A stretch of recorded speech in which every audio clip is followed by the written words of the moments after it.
Hi everyone, welcome to Thursday Night Reading Sprints. We're joined by two familiar faces tonight, Kasia and Kirsty, who, in case you don't already know, Kirsty reviews books online, I want to say, is an Instagrammer and Twitter.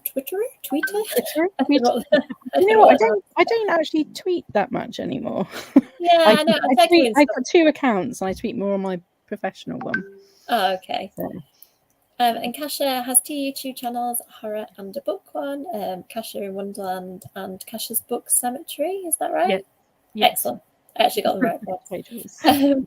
So we were just talking before we came on. I finally watched Scream, the new Scream film. So I want to know in the comments if you have watched it, because I really enjoyed it and I feel really buzzed because I don't know, I don't get to watch that many films these days. So when I watch one and I really enjoy it, it just feels like, oh, I've actually spent the 2.5 hours. Mm-hmm. I spent them wisely. Is it back to the quality of like the first one? It's difficult. I would say no, but I don't know if I'd seen it having not seen the first one. You know, I might feel differently, but I think the first one, it was so important for my like horror movie viewing because I was 13 when it came out and I watched it at a sleepover and none of us dared to go to the toilet. We had to wait for each other like outside the toilet because we were so scared. So I think it kind of means a lot. Like I fantasized about watching that film, watched it, and then was absolutely terrified. So how about you, Kasia? Do you think that we could ever kind of match the original? Or is it, I don't know, is it because the original is amazing or is it because it's... No, like, it's because when the first Scream came out, there was no movie like Scream. It was the first kind of slasher. Of course, we had, you know, Halloween, but it was a different type of film. It was more, you know, a serial killer. A lot different than Ghostface was. And I remember going to the cinema to watch Scream, and I was like really shocked because I had never seen a movie like that. So it's really hard to get the same nowadays because everything has been done and everything has been written. And the trick nowadays is to keep what they say in the movie, you know, respect the originals, but also you have to consider the new audiences that have never seen Scream before. Mm-hmm. And you need to engage them as well with the movie if you want to keep the franchise alive. So I think they did a better job than the new Halloween movies have done. I think those ended up really poorly. Mm-hmm. I think Scream has really managed to create again that feeling of like a group of friends that are fighting against this common evil. And, you know, we really feel for the characters. They've really become like our friends in a way. Like I feel like they're getting that spark back that the franchise had. In comparison to other franchises that are being remade and, you know, or getting new installments. So I'm not completely against them. I know they are not perfect, obviously, but I think they're doing a good job considering, you know. Yeah, they are. I think sequels are hard, says the person writing a sequel. Yeah. Sequels are really difficult because you've got this pressure to reinvent and do something fresh, but also continue to give people what they liked. So I completely get it. I think that writing a series is much harder than I anticipated. But I think a lot of that, I know Kevin Williamson doesn't write them anymore, but I think you can still feel what he set off is still kind of being done. Like he's really good, like with Dawson's Creek and stuff, like people forget that he made that, but like he has this like self-awareness about stuff that he makes, and like not every genre, he seems to just know it inside and out and know what to do with it and how to tweak and how to kind of flip on its head. And yeah, it's so cool. I mean, when you see like did he do The Faculty as well? Oh yeah, maybe. I think so. I'm gonna have to check that. But yeah, I absolutely love The Faculty. I Know What You Did Last Summer. There's a couple of people saying that they're going to come and go, so let's go to the comments so we don't miss anyone. So Sharon isn't going to be commenting, but will be watching us, so we'll see you in the chat. Hi, Sharon. When you are back. Hi, thank you for joining us. Hi, we will get to what we're reading in just a moment. Oh, I thank you for coming. I understand that feeling. Very much, Paula. Oh, I mean, nice. Full Brutal sounds pretty much like that's my cup of tea. Are you like? Do you just want that now, Kasia? Does that title just tell you like sold? Yeah, sold.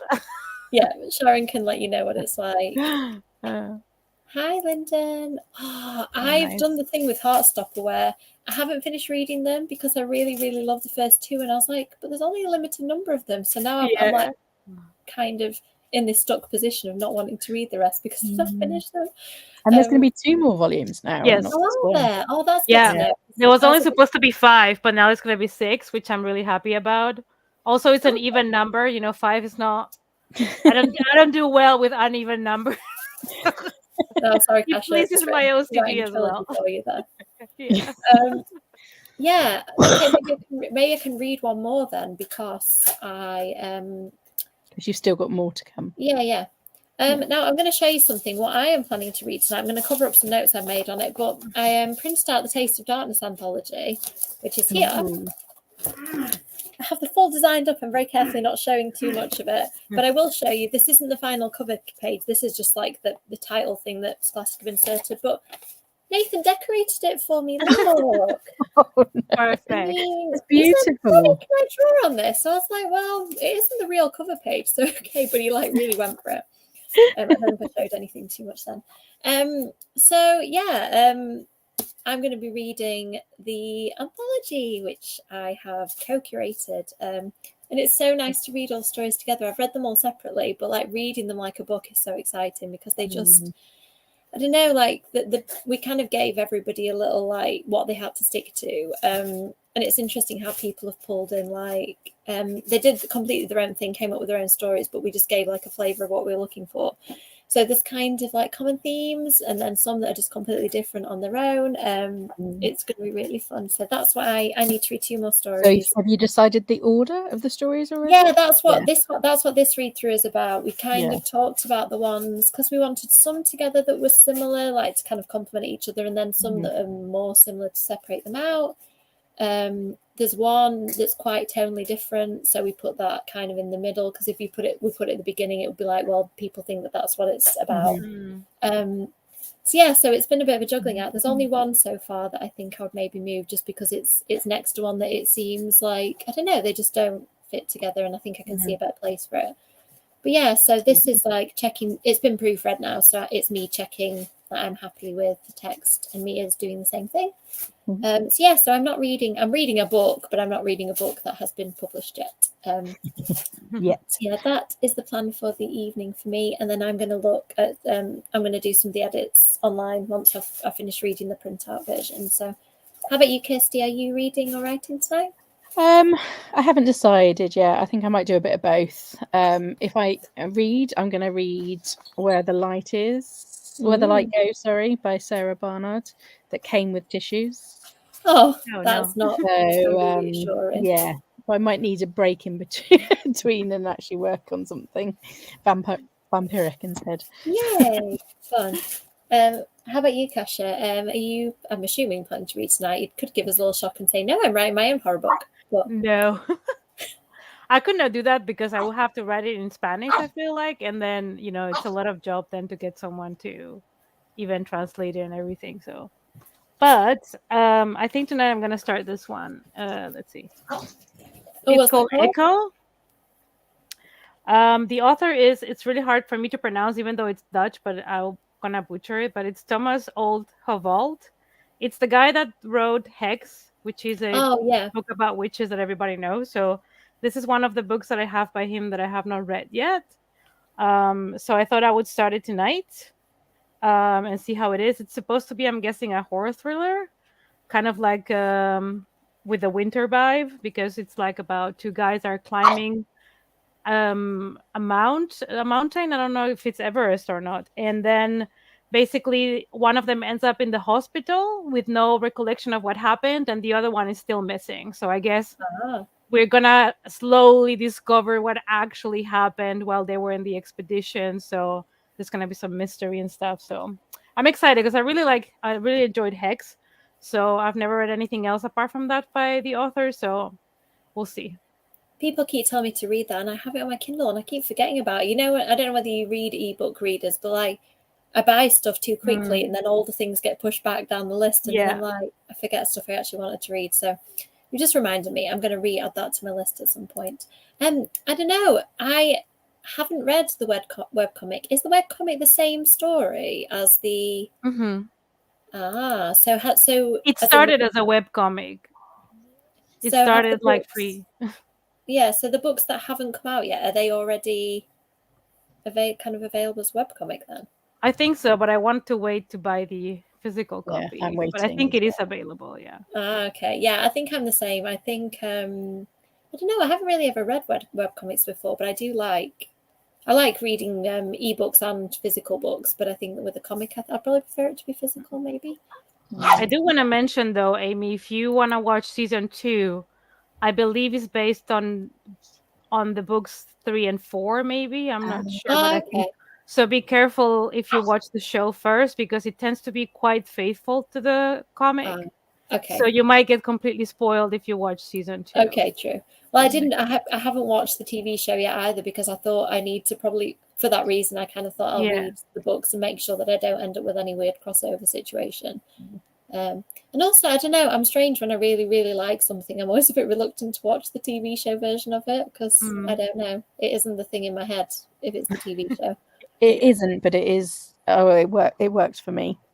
It worked really well for me, the TV show. Yeah, I know you liked it as well, didn't you, Kesha? Yeah, I mean, Alice scripted it herself. She does the scripts anyway, so she controls what goes in, what goes out. So she's really involved, and I think it's part of why the show was also really successful. I think if somebody else would have done it without her, I think it might have flopped, to be honest, because I think it's really important that she did the script and everything. And for me, you know, it has been one of my favorite shows. I probably watched it like 30 times or something. Like, really? It's ridiculous at this point. It's like, today I'm feeling sad. Heartstopper. Oh. That's it. It's just really cozy, isn't it? So yeah. That's me with Gilmore Girls. If I don't know what else to watch, and I'm like, I've just got a little bit of time, I just put on whatever point of the Gilmore Girls rewatch I'm at, and just let it go. So Han is here. Hi. Ooh, I don't know anything about the other Merlin, but 9 Liars is on my pile for this month, and I'm hoping I get to it because it's been on my TBR pile a ridiculous number of times, and because it's already, I feel like I prioritize books that aren't already out and then books that have recently come out. So I think if it's like slightly older, it's just the one that's always going to get bumped, which is really annoying because I really want to read it. Yeah. Have you read the Truly Devious books, you two? No. I think you'd both like them. I may have one. Maybe on Kindle. They're really good murder mysteries.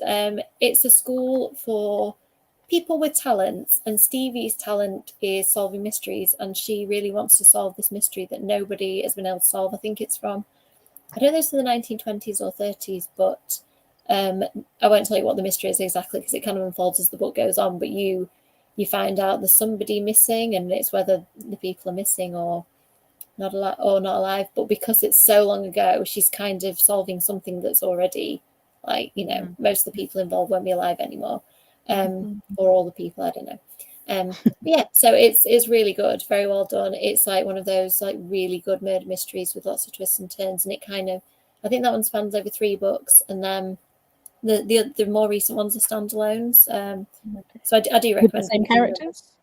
Yeah, so same characters, which I'm glad about because I really, really like them. And I don't know, somehow it really worked. Box in the Woods was great as a standalone. Like, I felt it helped to have read the other books. I always like that because you kind of just know where they've been before. But it does, I think you could probably just pick that up too.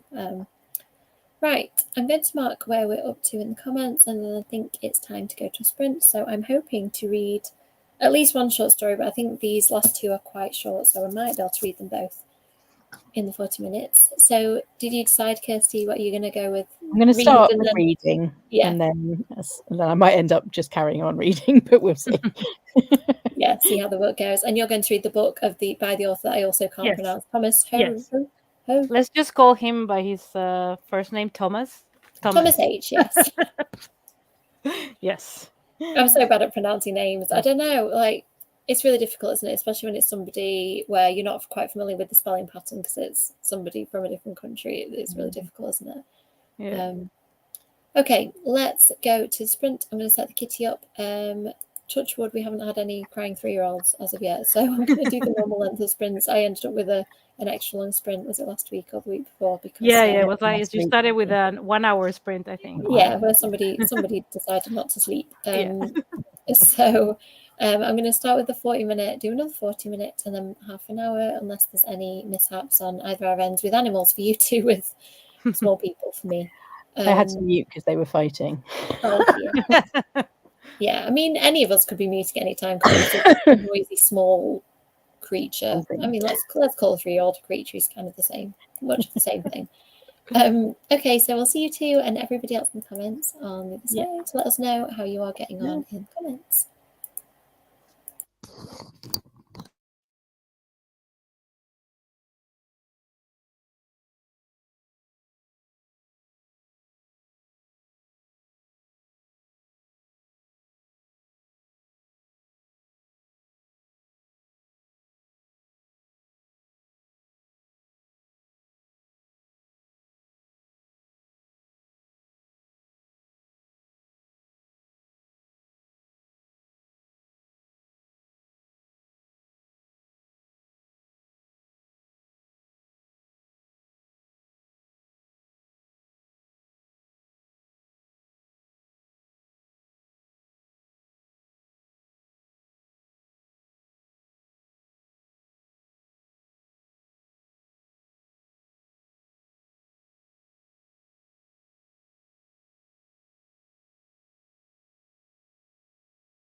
Hey everyone.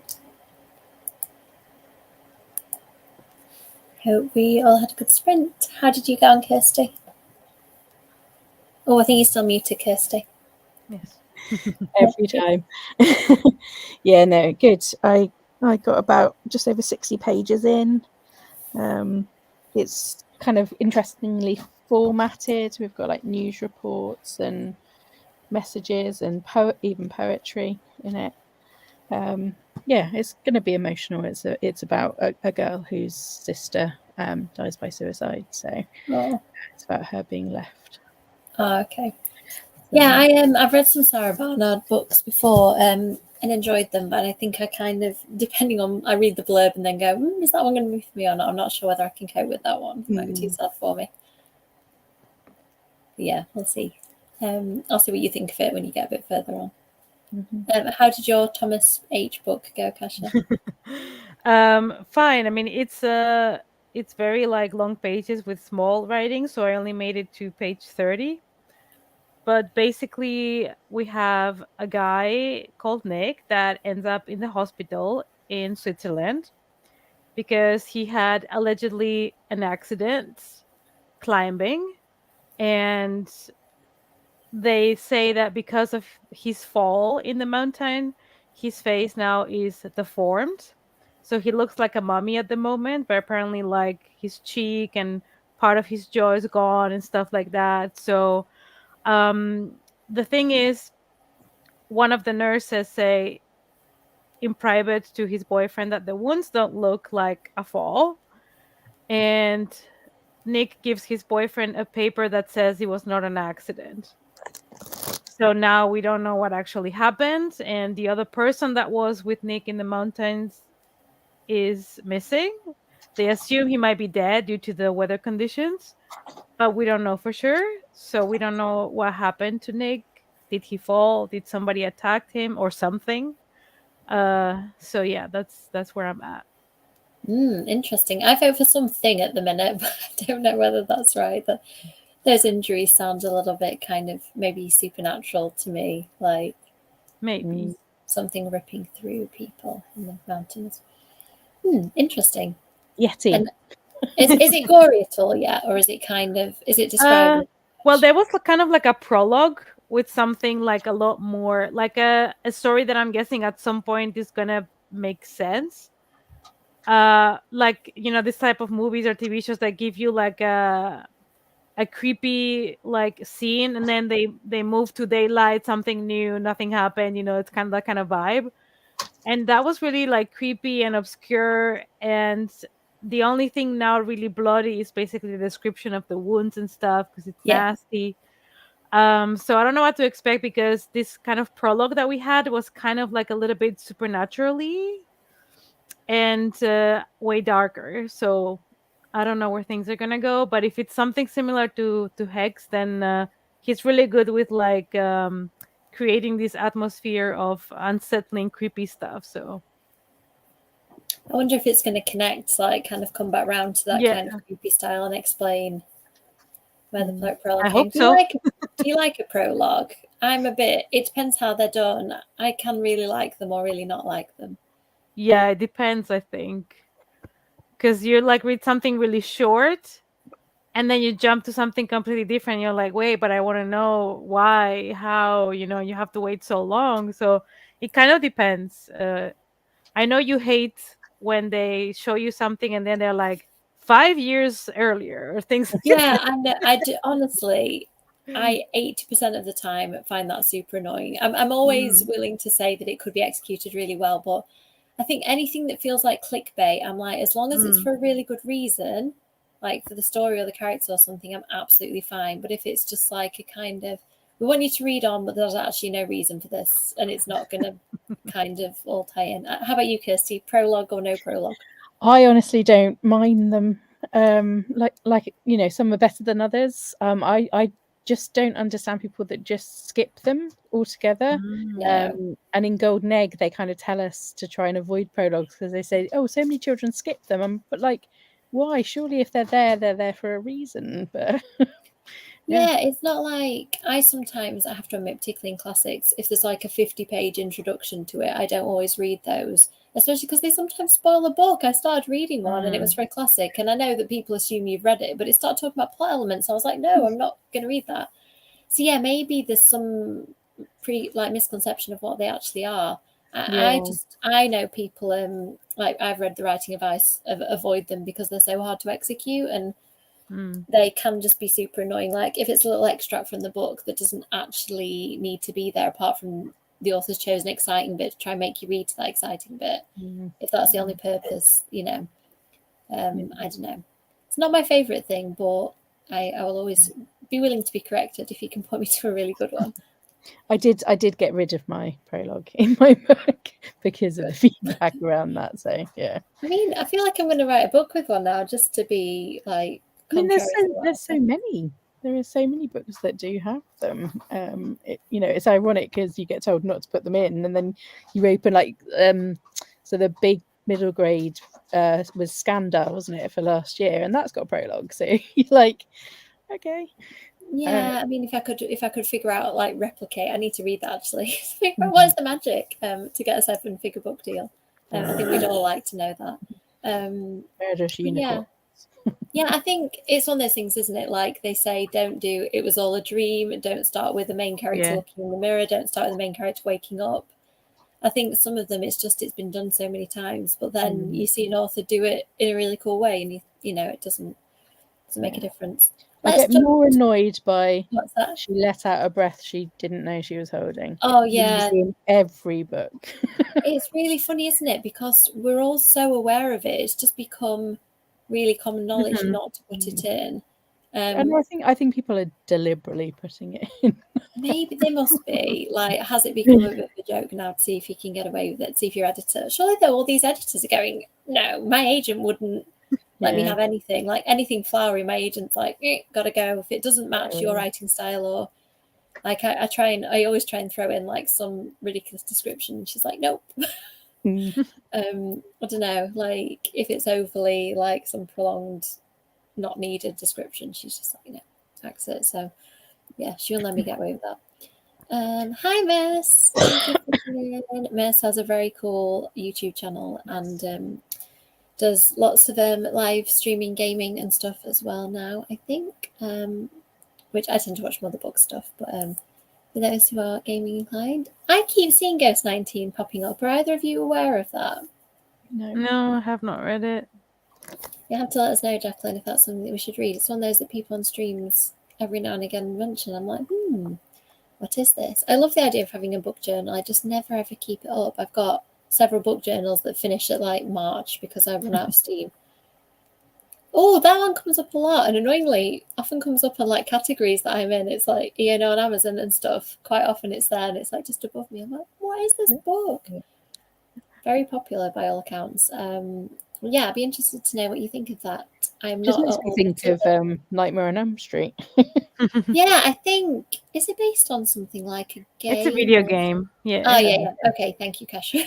Just rescue me before I is it a game? Is it I was on webcomics. Yeah, they look really cute. It's like this like plushy looking characters. I never read the books. I've always been kind of interested because the games were really popular. And I think the books came after the game, if I'm not wrong. But yeah, I think so. And I think that they've been quite a hook for like middle school or early secondary age children. I know quite a few people have said they've been a good hook into reading because they played the game and then wanted to read the books. So I can't really begrudge them that, even if they always outrank mine. Okay, I'm going to mark where we're up to. Oh, I forgot to say, I managed to read a short story. It was longer than I thought, but it was really good. I've only got one left, and then I've reread them all, read them in their sequence, so I need to just reflect then and think if there's anything I think that needs to change of the order or anything. But we're at the point now where there's going to be no mega edits, it'll just be typos and stuff, so it was nice to just read it and kind of enjoy as a book. So yeah, I'll read one more of those and then get the computer out, I think, and do some edits on it. So let's do another 40-minute sprint. Let us know in the comments what you're reading or getting up to. Do let me know if you're reading one of those books that we've not heard of, or that we don't know about, like Ghost 19. I'd love to know what that's about. And we will see you on the other side. Cool. See you then.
Hi everyone.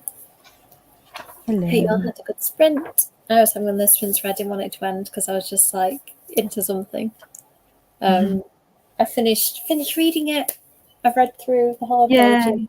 I really love it.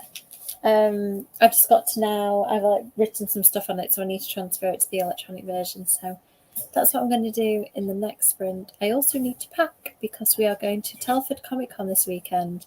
Oh, are you ready? I'm going to have pictures with the girls from Charmed, Michael Murray, from One Tree Hill, etc. Jared Padalecki from Supernatural, who is probably the one I'm the most excited about, and Christine Kruk and Michael Rosenbaum from Smallville. So amazing. I have a busy weekend planned, so I need to make sure I look vaguely decent and have something nice to wear. So I'll probably disappear in the last sprint to pack because I've got a mound of stuff next to me that needs to go into a bag, and that isn't even the half of it. So yeah, that's you didn't cosplay.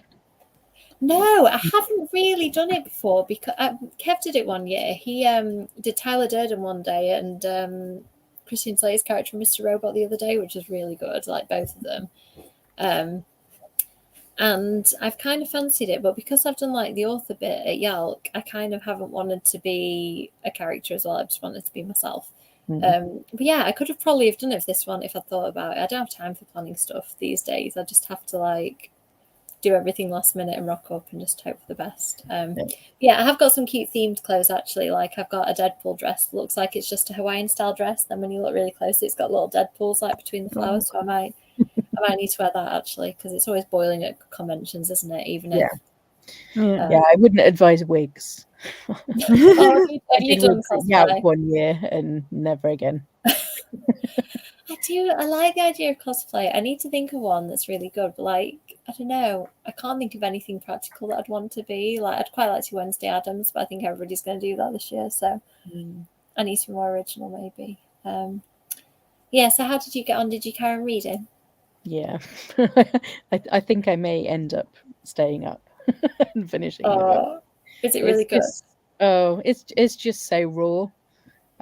It's first person in this sister's perspective, and it's you just feel all her hurt and everything. So Have you read, what was it called? Is it And the Stars Were Burning Brightly? Danielle Joando's No, debut? I haven't. That's really, really good. And I know the author, so I kind of was like, I'm going to be brave and read this. But it's a long time since I read it, but I think that had a similar vibe and was very beautifully done and dealt with some really strong emotions. And like what it's like to be the people left behind. I think that was the sort of theme of it. How about you, Kasha? How was your scary book? Is it getting any scarier? I guess yes and no. I mean, it's still kind of slow. Now, basically, Nick and his boyfriend Sam are separated. Sam is back in the United States, and Nick was still in the hospital and stuff. And apparently, they're struggling, I guess, because of the accident and everything. So now the book has turned kind of into two perspectives. We have Nick's manuscripts, and we have also like Sam's notes and stuff. So I'm interested to see because Nick is probably gonna start remembering what happened to him. And I don't know. We still don't have much horror apart from the prologue. I think was the biggest horror yet. But I mean, I'm only like in this teeny tiny space. Like there's a lot that still has to happen. So it's also good not to just deliver everything at the beginning, though. Yeah, and maybe in this case the prologue is a good thing because it's kind of giving you that promise of horror, so it's keeping you going like I want more. More gore. More gore. You need a t-shirt that says that, Kasha, like more gore. Yes. Let's see. Is this today's? Yes, we are live right now. If you are just turning on your TV, this is not a pre-recorded one. It will be if you're watching it on any other day than Thursday, the 11th of May. Yay, phone charged. I'm glad you're enjoying it. Extreme but good gory fun, Kasha. There you go. Yeah, I'm already looking that one up. Yeah. Excellent. That sounds really good. Yes, I have a fun weekend planned. Me too, although I haven't done a convention like this with a 3-year-old. I did Comic-Con with him last year where I did my author stuff, so Kev took him far away while I did that so that Kasha met him. He's like a little Tasmanian devil, isn't he? So Having him in my panel wouldn't have been fun. Mummy, listen to me. Look at me. Yeah, what I remember is he was dropping the plushie all the time, and Kev was not allowed to pick it up. That's what I remember. Oh God, was he still doing? We're still going through this. Like, Oh no, mummy does everything. Mummy, do it. You'd think that I'm not with him like 5 days a week. Yeah, it's nice to be somebody's favorite person, I suppose. Oh, that's so cool. Thank you, Han. I haven't been to this one before. I've been to London Film and Comic Con so many times, and quite a few Collectomanias. And I've been to like random things, like I went to a Small and Supernatural one once, and Heroes and Villains. So yeah, I've done quite a lot, but never this one. We have one more sprint left. I tend to finish this at about 10 p.m. UK time. So we will chat for a couple more minutes and then go to last sprint. Sharon is correct. Thank you, Sharon, for being on it when I'm not. Yeah, I can't wait. I hope that I get to see you in person wearing your Enid outfit, Han, because it looks amazing. Although be mindful what Kirsty said with the wigs. I'm guessing you've maybe done it before, so you can prepare yourself. But get a cool tie. Those things that you wet, you put them in water, and then they kind of keep you cool on your pulse points. I have to show you something, Amy. I don't know whether it will mean anything to you, but I've been going through a bit of nostalgia. All right. And do you remember this? Did you see this? It looks really fun. It's a bit shiny. What's it called? It's The Little Vampire, but it's a TV series from the 80s. Yeah, it does come up whenever people like recommend me stuff. Because I was born mid-80s. I don't think I probably saw that the first time around. Is that because I'm old? No. What did we say the other day? Vintage. Vintage, yeah. Vintage. I mean, it was quite entertaining. In this book, it talks about, at my mum's 40th birthday party, and one of my friends turns 45 today. I had a picture of us at her 40th, and I was like, is that 5 years ago, really? It's really scary. I remember my mum's 40th party, and she had this most beautiful, glamorous dress, and I was like, God, my mum is old, and yet she looks so glamorous, and I'm nearly 40 now. It's very weird how your perception changes. That's not far from me, Sharon. I'll come with you. I haven't been to that, but it sounds really fun. I feel like Asha should come to that with us. HorrorCon. Yeah, right.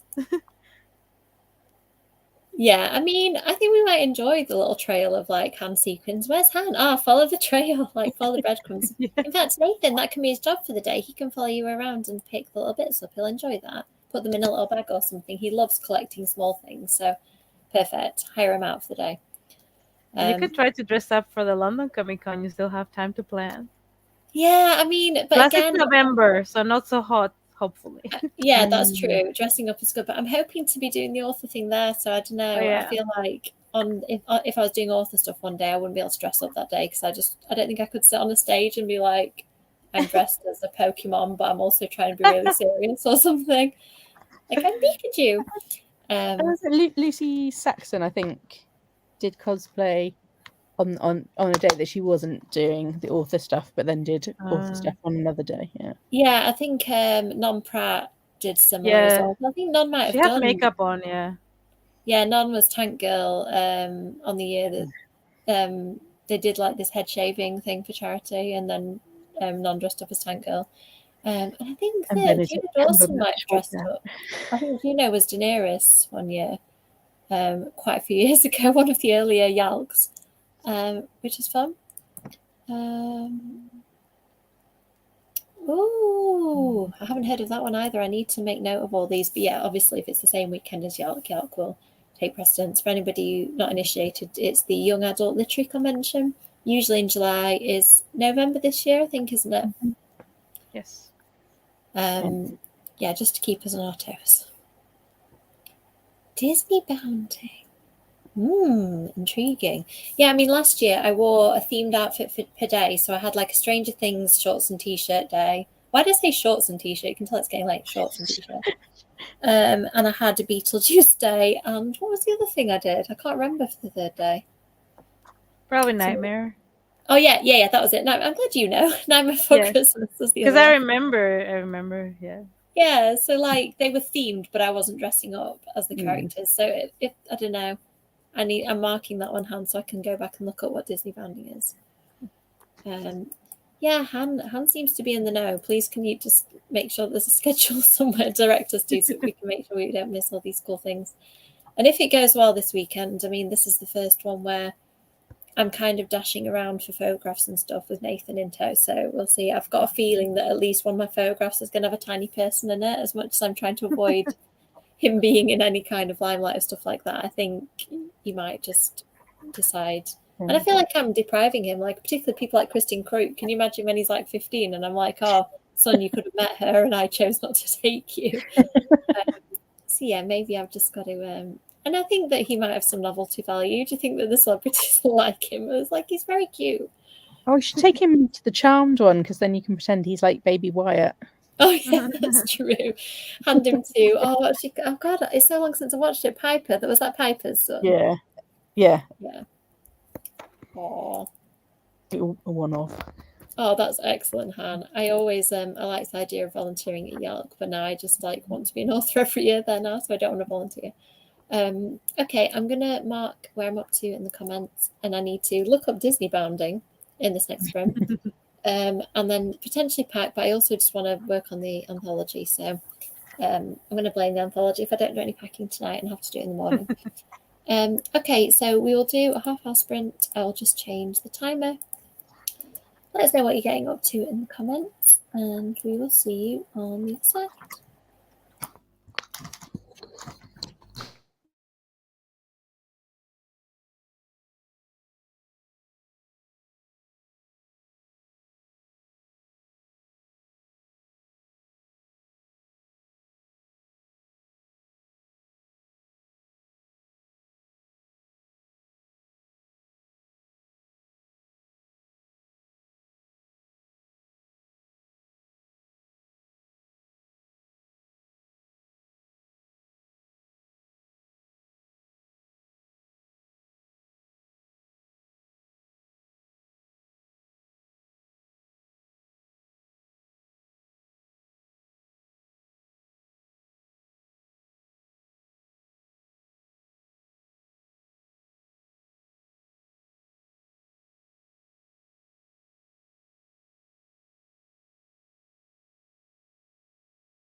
Hey everyone.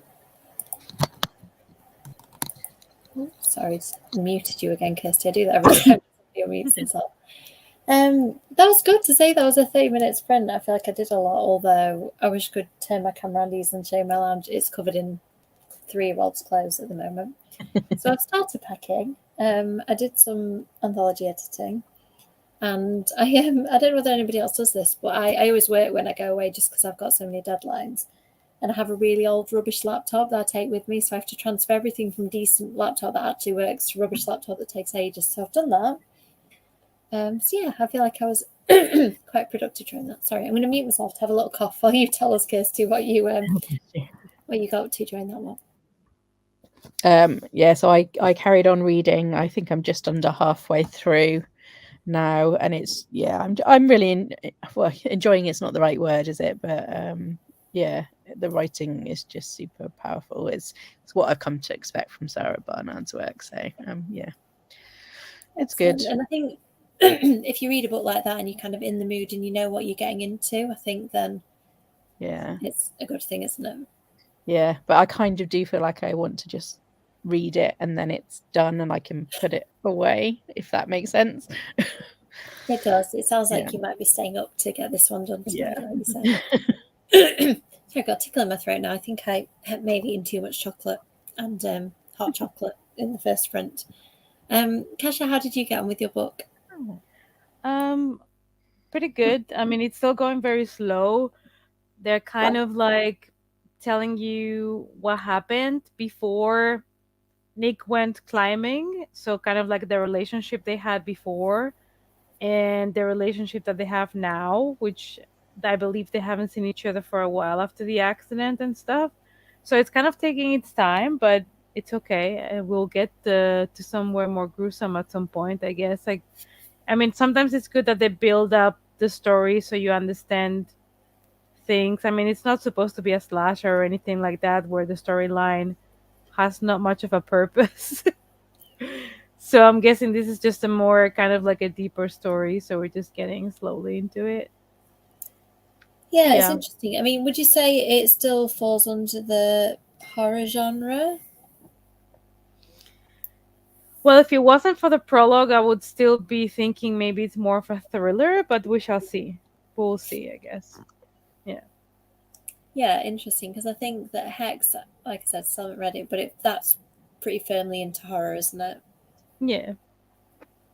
I think authors do tend to, like, some of them kind of step between, like I know Grady Hendrix, some of his kind of have a bit of a thriller vibe to them, and like the mystery as well as the horror stuff. And then I know other people kind of tread that line as well. I like that line. I think I enjoy reading a book, and I think quite a lot of adult thrillers actually, when you read them, have quite a horror feel as well, like the gruesome, like body counts and stuff like that. Yeah, it's like CJ Tudor. She has basically thrillers that have horror, but is it like more horror or more thriller? It's kind of like 50-50, I feel, with her. Yeah, and I think it depends on the book slightly. Like I'd say The Chalk Man feels quite horror to me, and The Burning Girls kind of maybe treads between two a little bit. They're the two that really stand out to me. I didn't read one of them because it was about child abduction. And yeah, that was my favorite. Oh, really? The other people, I think it's called. Yeah, I think that's it. I started reading it when I was pregnant, and I was just like, nope, not for me. I got an early copy and everything, and on my NetGalley, and just had to nope that one until maybe Nathan's like 20 or something. Yeah, we'll see. Maybe I'll go back and read all these books that I've deprived myself of. Maybe when he's an adult, I'll be able to manage. Oh, thank you for the sprints. That's an apt comment, because I think I was going to say, I think it's time to wrap things up tonight. I can feel myself getting tired, and I have 3 laptops around me currently, one of which is mine. Lots of clothes, so I think I need to go and sort myself out. But thank you so much, you two, as always, for coming on and talking horror and books and other things with me. Oh, stop, everybody. I'm not reading the other people. She understands me. That's the best one. Yeah, I think you and Sharon need to come on together at some point, Kasia, and we just need to say, right, graphic, disgusting horror, go, and you can just give us all the recommendations. Get it all out there. Yes. Raise them on a scale for us. I think that'd be fun. And yeah, Sharon's just saying the night. Okay, night everyone. Thank you people in the comments for joining us. Thank you, you two. I will be doing sprints next Thursday. I think for most of the summer I'll be doing them. There is one day in June where I will be in Disneyland, hooray, so I won't do them then. But mostly I will be here on a Thursday, 7:30 p.m. UK time. So thank you everyone, especially Kasia, for staying up late for us. Yes. And we will see you all in the next sprint. Bye. Okay, bye everyone. Bye.